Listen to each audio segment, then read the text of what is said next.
What's up, you guys? It's your boy Random Tall Guy. Welcome back to the garage.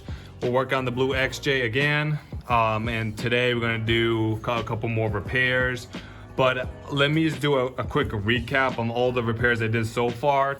Basically, I got a new O2 sensor, and I got a new muffler and exhaust going all the way to the back. That was the first repair I did, just so I could pass code.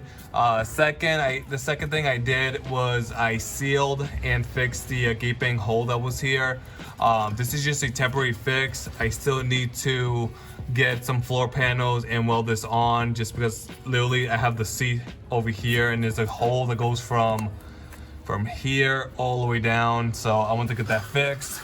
Of course, you guys saw from the latest video, I got new shocks, and I also got a new brake hose here just to make it longer so I don't have to worry about it when I go trailing. Of course, I painted the axle just to prevent any more rust from forming and making it weaker. Let's go in the front of the car. All right, so I got a new winch from Amazon. This is a Smittybilt winch. Capacity, I believe, is 9,200 pounds, which is perfect for this car. And look how perfect it fits. Honestly, you can't get anything bigger than this for this bumper without hitting the grill. And it looks nice and clean.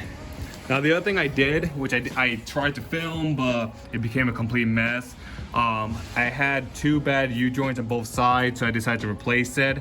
And since I was tackling this whole job, I decided to change the ball joints on the top, the upper and lower ball joints. I also decided to change the rotors, the caliper, the hub. So all this components here is brand new. It doesn't look new, but yeah, they're definitely new. And I did the same thing on the other side, right here. So I got new ball joints, upper and lower, new U-joints, new caliper, new rotor, new hub. I also got a new steering stabilizer, and of course the new sway bar links.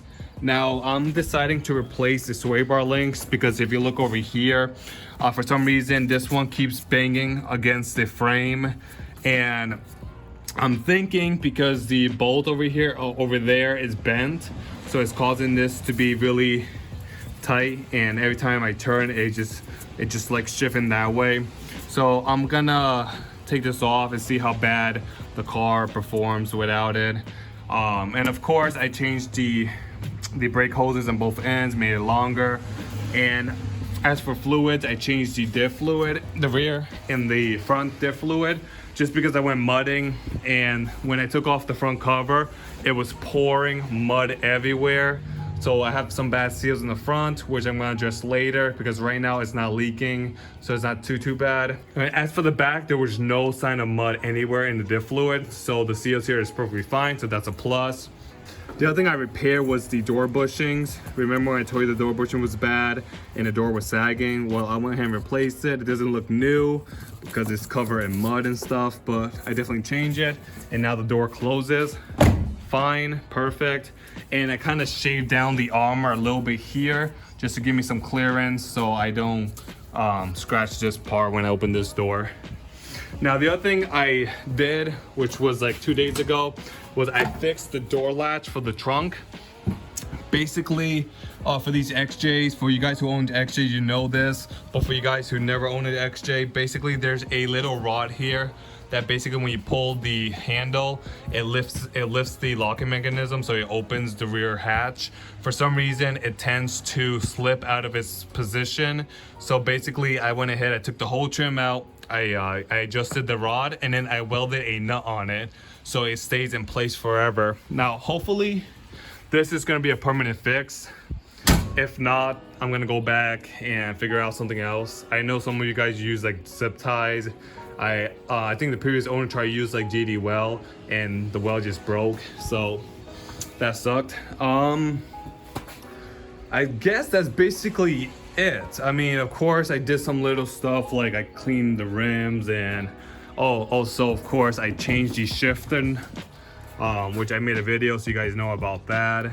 I did some cleaning, I cleaned the carpets, and that's basically it. All right, so I guess at this point you guys are all caught up on everything I did so far for this car. Of course, I'm not saying, you know, I'm done. This is definitely a big project. I definitely want to get some lockers in the at least on the front here. I want to get some like a lunchbox locker, something cheap, something that I can use for the weekend. So that's gonna be another video. It's gonna be further down. Also, one thing I forgot to mention when I bought the car is that the axle here is a Chrysler 8.25, which is way more biffier than the Dana 35, which I think the black XJ has the Dana 35. I have to double check because honestly, they look similar. Now, what we're doing today is something really annoying. Let me show you. So right now we're looking at the transfer case, we're looking at the cross member. Basically what I'm gonna replace today is this transmission mount.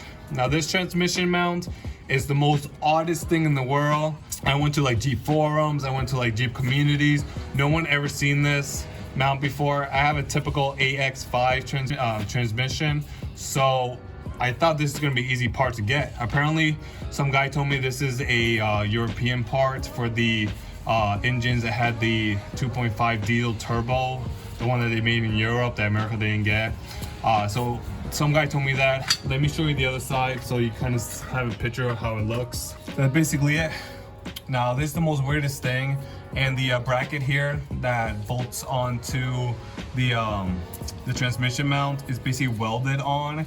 So even if I get a different mount that is compatible with this transmission, I can't mount it on because this cross member is specifically designed for this, which is a bummer. So this is what we're gonna focus on today. Let me show you what I got for parts. All right, so I went to Facebook Marketplace like every Jeep owner, and I basically picked up this cross member for about 30 bucks. Now honestly, this was completely rusted and ugly. I went ahead and I sanded it and painted it. Look how brand new it looks. I bought it for 30 bucks. The guy could have just cleaned it, painted, and sold it for about 200 bucks on eBay. And I got this transmission mount that I got from Dead Jeep. The bolt patterns kind of matches the one underneath the car, so hopefully this is compatible and hopefully all this goes in together. All right, so we're gonna get started. I got the transmission and the transfer case held up by jack stands, so it's supporting it in case it drops. I'm gonna go ahead and I'm gonna loosen these 4 bolts, and I'm using a 5/8 socket to see if it comes out.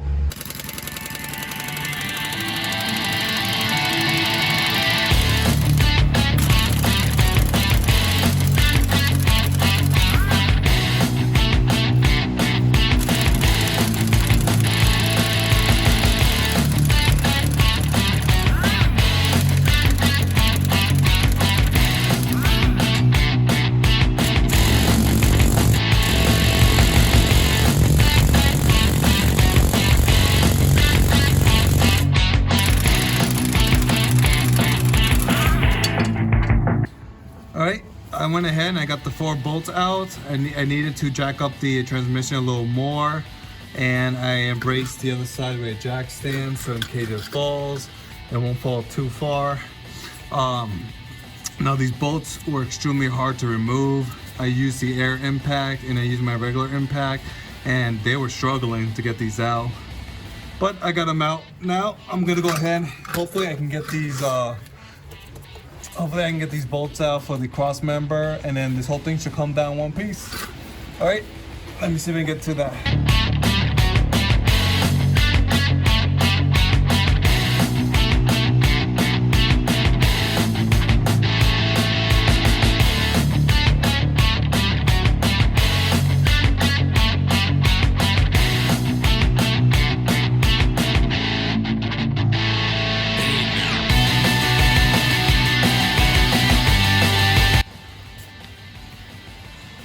All right, I managed to get the cross member out in one piece. This was honestly extremely heavy. Like right now, this is like a good 70 pounds. This is pretty damn heavy. I'm guessing this thing is just full of mud and dirt, because that or maybe this is just some heavy duty one. I think it is, because this thing doesn't sound hollow, it sounds solid. And of course, the nasty dent and rust. This thing honestly took a real beating. And of course the bushing here, look how much play it has. This thing is completely cracked, garbage. I got one bolt here that is stuck. Might have to press that out. Basically came out one piece. I wasn't too hard. The bolts was extremely rusted, so it took a lot of prying and hammering, but I got it out. Now there's one bolt that snapped right here, so I'm gonna take an air hammer, hit it all the way through, figure out how I can get a nut in so I can get the bolt back, so I can get another bolt in. But that's basically it. All the other ones I'm gonna clean up a little bit. I'm gonna go ahead, hopefully I can get that bolt out, and then I might have to go to Home Depot and see if I can get some new nuts and bolts, because these honestly look like it has a weak spot right here. Let me see if I can get the camera to focus.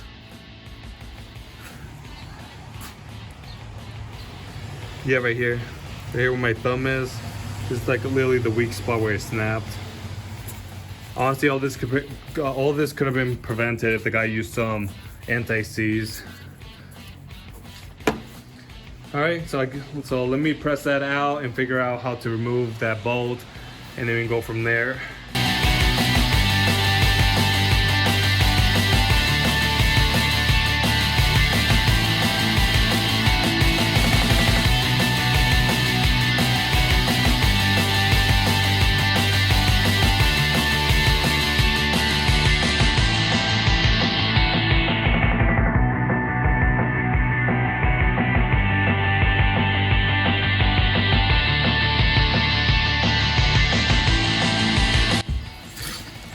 All right, I was able to knock out the nut that was in there with an air hammer.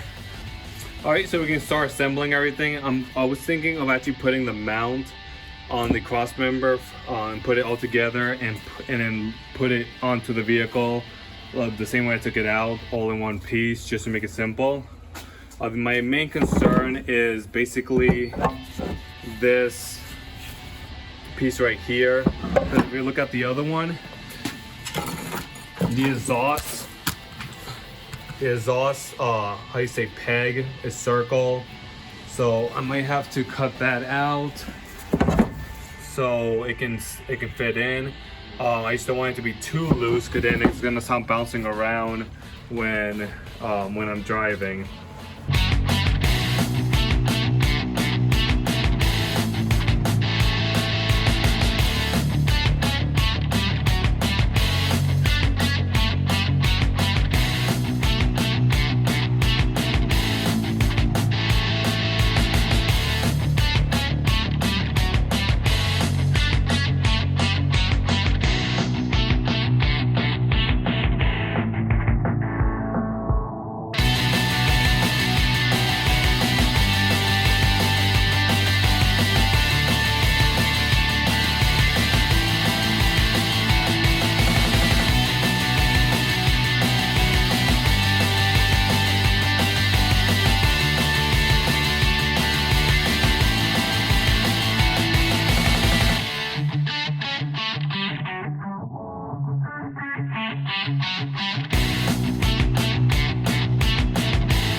All right, so I managed to get the transmission mount on, the 4 bolts connected perfectly, and I left it a bit loose so I can adjust it as I put the cross member.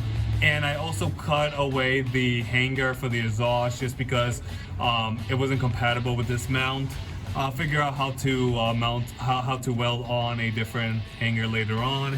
Also, I managed to knock off the bolt and the nut that was here using an air hammer. Honestly, the air hammer is like the best invention ever. I took it off within a couple of minutes. Now, you guys are wondering how I'm gonna get another bolt, another nut over here, because there's no access point anywhere. But now let me show you something. I went ahead and I removed the seat and I pulled the carpet back. Now, if you look over here, you will find this grommet here. If you remove that and take a look at this hole, right below, right in that hole, you see where the nut used to be, right there. Honestly, thank God Jeep did this, because I was planning to drill a hole through the floor panel, but look, I don't have to. There's a freaking access hole right here. So now I'm gonna go ahead and I'm gonna snake a bolt down and then put a nut underneath, and that should suffice for the cross member. And of course, I'm just gonna touch that up, the little rust right there. I'm gonna touch that up with some rust reformer and some epoxy paint. All right, and this is the bolt and nut I'm gonna use. And it's a bit thicker, so it's a bit thicker and it's rust free, so it shouldn't seize on me, but I'm gonna go ahead and put some anti-seize as well. I'm gonna go to Lowe's or Home Depot and see if I can find something equivalent to this. I really don't want to air hammer all the other nuts out because it's gonna be a lot of work. So hopefully I can find something similar to this. If not, then I guess I'll go ahead and extract the nut. All right, so we got the transmission mount mounted on. Now we're gonna go ahead and put the cross member back. I'm gonna bolt them onto the frame first and then lower the transmission down so I can align these bolts to the cross member. Unfortunately, I don't have new bolts, so I'm gonna reuse the old ones I have, and later in the future, I'll go ahead and buy another set of bolts and change it out. I put a lot of anti-seize, so hopefully they don't snap on me. And for the one that did snap, I do have an extra bolt for that. All right, so let's go ahead and figure out how to align the cross member to the body.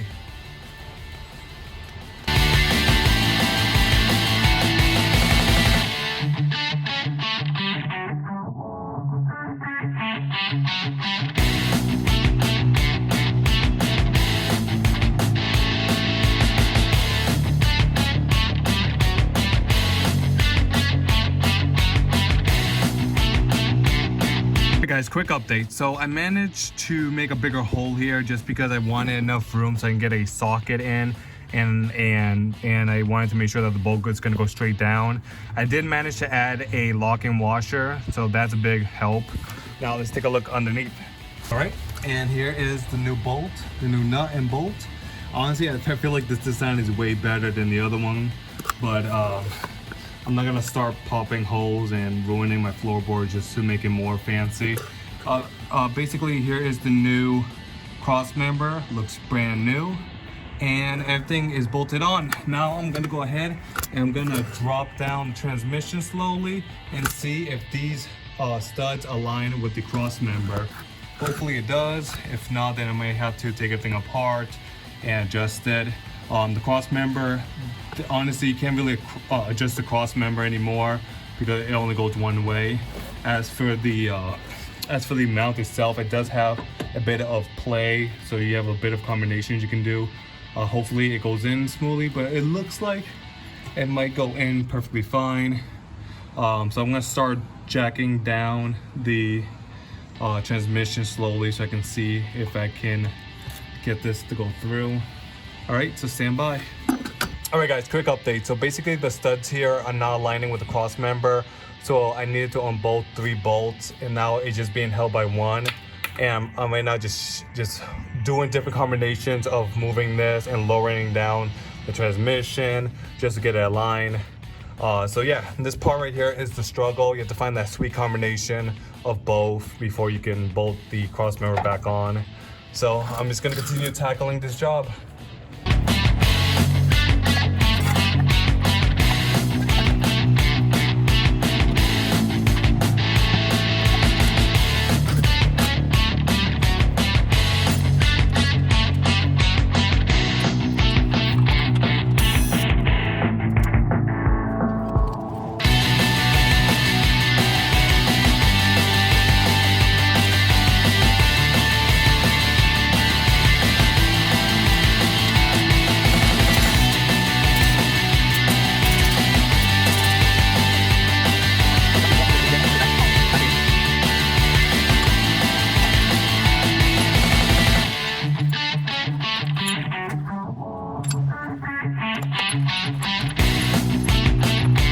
So now the transmission is perfectly mounted to the cross member.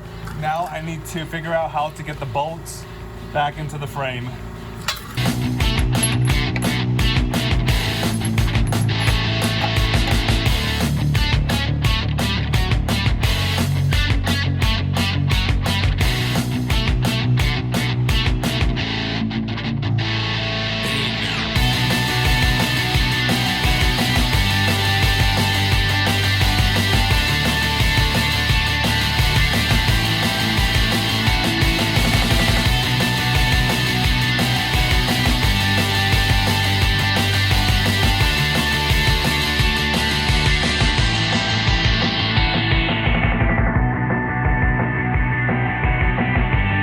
All right, I managed to tighten all 4 bolts on the cross member.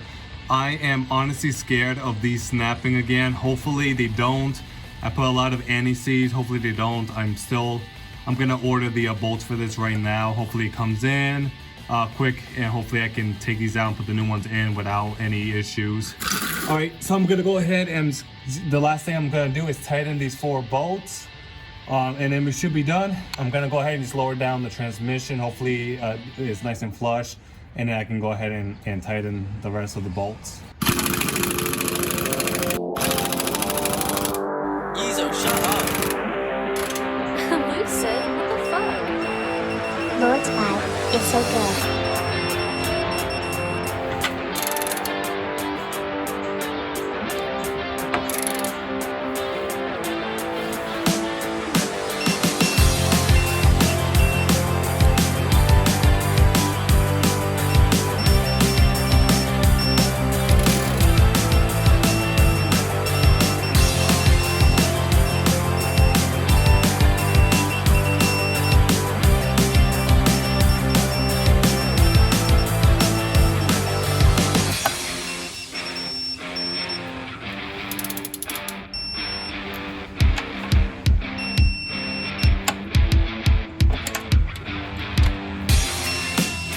All right, guys, check it out. The new cross members in.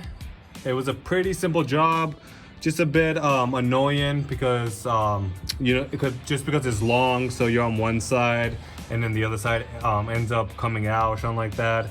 So yeah, pretty much it's all set. Can't wait to test it out.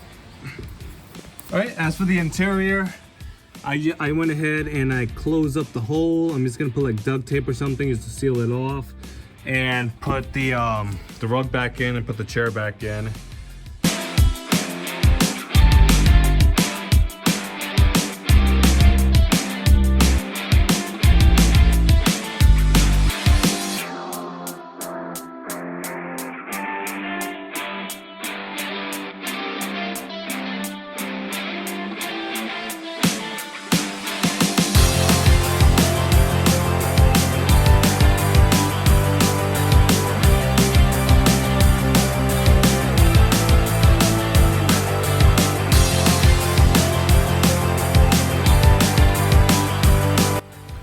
Alright guys, and we are done. In case you guys want to take a quick look at the old one, look how beat up. Look at the bushing. Look at all that play. Honestly, the only thing keeping the transmission on the cross member is this steel bracket right here. That bushing is really bad. And let's take a look under. All right, and here is the new cross member and the new transmission mount.